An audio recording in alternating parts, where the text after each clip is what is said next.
وبركاته. كل سنه وانتم طيبين، رمضان كريم. حبايبي انا جايه اشارككم النهارده اجواء رمضان. اخويا احمد الباشمهندس احمد ربنا يخليهولي كل سنه بيجيب لي الفانوس، فقال لي تختاري ايه؟ رمضان كريم ولا الجامع ولا الله اكبر؟ انا بحب الجامع. شايفينه حبايبي قدامكم اهوت، وتمنه كمان 100 جنيه، حاجه بسيطه. وجاب لي كمان عمود النور ده. السلام عليكم ورحمة الله وبركاته. كل سنة وحضراتكم طيبين. أنا النهاردة بشارك معاكم لأول مرة في فيديو مع أختي حبيبتي بمناسبة شهر رمضان الكريم.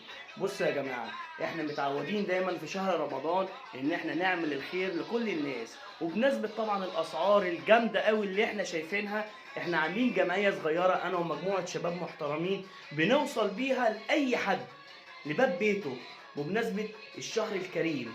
اي حد محتاج اي حاجه يكتب لي في الكومنتات وانا هوصل له حاجته لحد باب بيته. عاملين شنط رمضان، عاملين وجبات يوميه، فشاركوني رايكم، واللي عنده اي فكره جديده يقول لي عليها، واحنا نجتمع مع بعض ومع الشباب ومع الجمعيه الجميله اللي احنا عاملينها ديت